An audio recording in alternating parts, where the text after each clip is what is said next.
চলতি বছরের জানুয়ারিতে যুক্তরাষ্ট্রের ৪৭তম প্রেসিডেন্ট হিসেবে ক্ষমতা গ্রহণ করেন ডোনাল্ড ট্রাম্প। ক্ষমতায় ফিরে এসে তিনি কঠোর অভিবাসন নীতির উপর জোর দিয়েছেন এবং অবৈধ অভিবাসীদের বিরুদ্ধে অভিযান শুরু করেন। তার প্রশাসন বিভিন্ন দেশের উপর নিষেধাজ্ঞা আরোপ করেছে, যা ২০২৬ ফুটবল বিশ্বকাপের উপর বড় ধরনের প্রভাব ফেলতে পারে বলে মনে করছেন বিশ্লেষকরা। আগামী বছর বিশ্বকাপের ২৩তম আসর বসছে যুক্তরাষ্ট্র, মেক্সিকো ও কানাডায়। ৪৮ দলের এই বিশ্বকাপের বেশিরভাগ ম্যাচই হবে যুক্তরাষ্ট্রে। ওয়ালটন আবারও মিলিনিয়ার অফারে ওয়ালটন ফ্রিজ কিনে আপনিও হয়ে যেতে পারেন মিলিয়নিয়ার। মিলিনিয়ার ছড়াছড়ি দেশ জুড়ে, এটা শুধু ওয়ালটেনই পারে।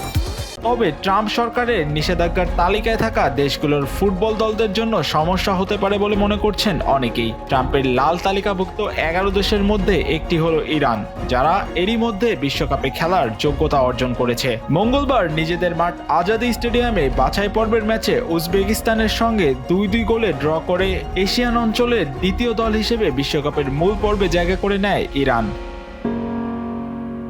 এই বিষয়ে যুক্তরাষ্ট্রের শীর্ষ দৈনিক নিউ ইয়র্ক টাইমস জানিয়েছে, নিষেধাজ্ঞার কারণে ৪৩টি দেশকে ৩টি ক্যাটাগরিতে ভাগ করা হয়েছে, যার মধ্যে কিছু দেশকে পূর্ণ নিষেধাজ্ঞা দেওয়া হয়েছে। এসব দেশের ফুটবল দলগুলোর জন্য কিভাবে খেলাধুলার সুযোগ তৈরি হবে তা এখন বড় প্রশ্ন হয়ে দাঁড়িয়েছে।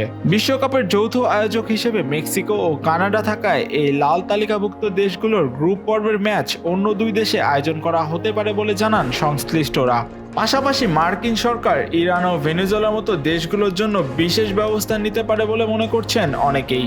অবশ্য নাম প্রকাশে অনিচ্ছুক সূত্রের বরাত দিয়ে নিউ ইয়র্ক টাইমস জানায়, নিষেধাজ্ঞা সুপারিশ হোয়াইট হাউসে পৌঁছানোর পর এবং ট্রাম্পের অনুমোদন পাওয়ার আগে তালিকায় পরিবর্তন আসতে পারে। আংশিক নিষেধাজ্ঞার জন্য সুপারিশকৃত দেশের তালিকায় আছে আফ্রিকার ক্যামেরুন, গণতান্ত্রিক কঙ্গো প্রজাতন্ত্র সহ আরও কয়েকটি দেশ, যাদের বিশ্বকাপের মূল পর্বে জায়গা করে নেওয়ার এখনও সম্ভাবনা রয়েছে। Sports desk, Manabzamin.